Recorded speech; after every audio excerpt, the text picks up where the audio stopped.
Halo, pada pertemuan kali ini kita akan membahas distribusi hipergeometrik atau sebaran hipergeometrik.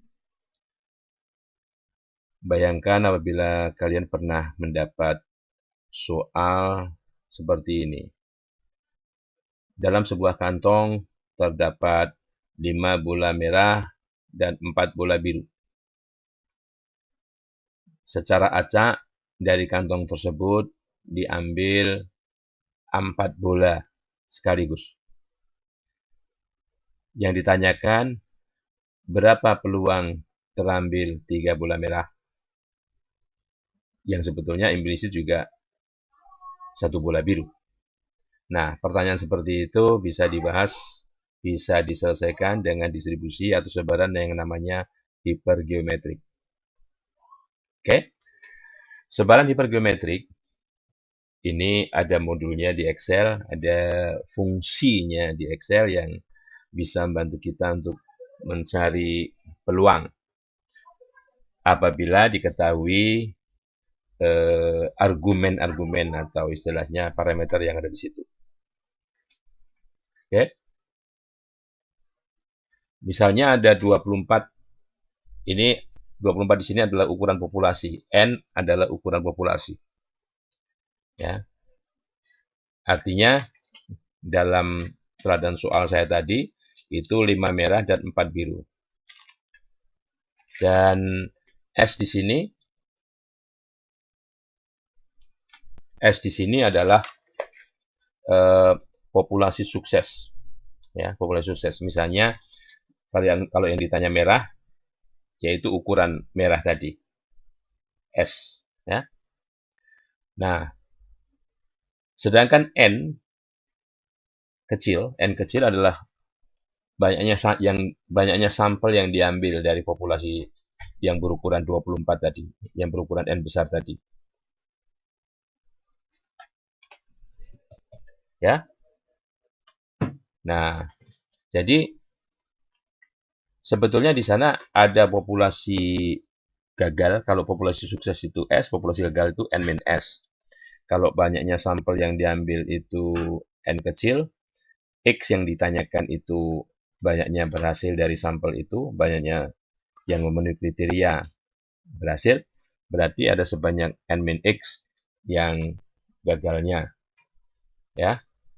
Nah, adapun yang bisa ditanyakan adalah dari sampel yang diambil sebanyak N itu, berapa banyak yang memenuhi kriteria berhasil atau X-nya.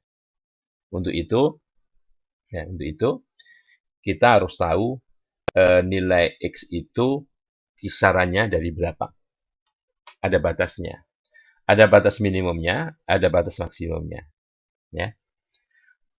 Batas minimum dari X itu adalah mana yang lebih besar. Apakah 0 atau N dikurang N besar plus S. Dalam hal ini misalnya 7 dikurang 24 min 17 ditambah 11 itu min 6. Mana yang lebih besar antara 0 dan min 6? 0. Jadi minimum dari X-nya 0. Sedangkan maksimum dari X-nya tentu mana yang lebih kecil antara N dan S besar. Kalau sampelnya hanya 7, ya, hanya 7, sedangkan S besarnya 11 kan, mungkin semua 7 ini bisa diambil. Tapi kalau S besarnya itu kurang dari 7, kan nggak mungkin. Jadi misalnya di sini saya kasih gambaran di sini 6 gitu ya. Nggak mungkin di sini diambil 7. Ya. Karena sampel yang diambil 7 padahal yang berhasil secara populasi hanya 6. Gitu ya. Jadi itu yang perlu dipahami terlebih dahulu. Kemudian sintaks fungsi kepekatan peluang hipergeometrik itu seperti ini. Jadi ini mencari peluang dari distribusi yang namanya hipergeometrik, itu ada argumennya, yaitu banyaknya sampel yang sukses yang ditanyakan, itu ini ya, X-nya. Banyaknya sampel yang diambil, itu ini, notasinya sampel hiper, ya. Kemudian banyaknya populasi yang sukses, ini populasi sukses, ya, hiper, ya. Dan ini banyak populasi. Dengan argumen berikutnya itu kumulatif. Apakah false untuk menghitung fungsi kepekatan peluang nilai X tertentu, atau true kalau mau menghitung fungsi kepekatan kumulatifnya. Maaf ya, ada sedikit batuk. Yang di sini adalah fungsi peluang yang menyatakan X lebih besar daripada nilai X tertentu itu. Jadi ini komplement dari peluang ini.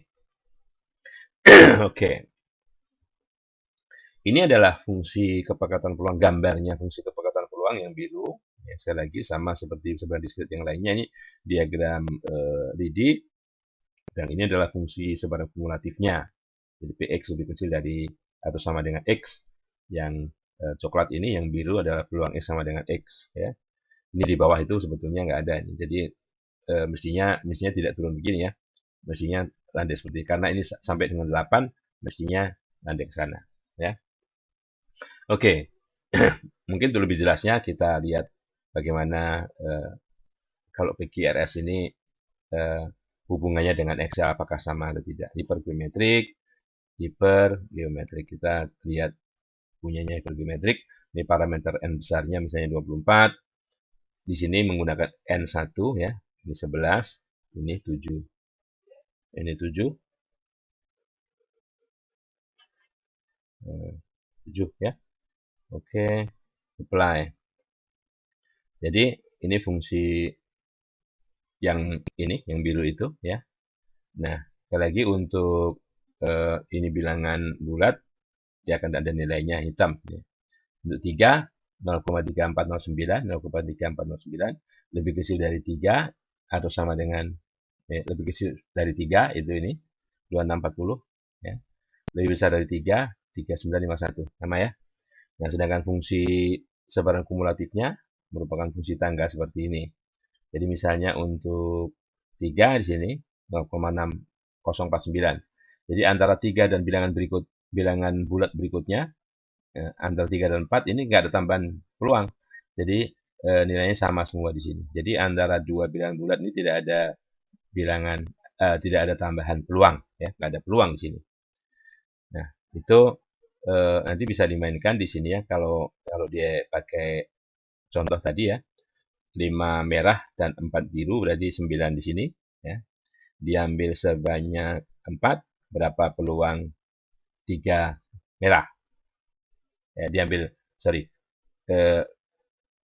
di merahnya 5 ya, merahnya 5 tadi, diambil 4, berapa peluang terambil? Nah, di sini 1 merah, 2 merah, 3 merah gitu ya. Ya. Merahnya bisa sampai 4 karena ukuran merahnya, populasi merahnya itu 5 ya. Tapi kalau sampel yang diambil 6 di sini, sampel yang diambil 6 di sini. Nah, sampel yang diambil 6, nilai terkecilnya 2. Ya, nilai terkecil 2. Karena sampelnya 6. Ya. Nggak mungkin dong merahnya 1. Kalau merahnya 1 berarti 5-nya biru, padahal birunya cuma 4. Nah, jadi gitu ya. Nah, nanti tolong yang dimainkan adalah yang saya beri latar belakang warna kuning ini ya. Jangan mainkan ini di sel G6 hingga J26, jangan diganggu, jangan nulis-nulis di sini karena bisa jadi di sini bisa nambah sendiri apa namanya angkanya misalnya gini ya. Nah, jadi gitu. Ya, bisa nambah sendiri ya. Nah, demikian yang bisa saya sampaikan.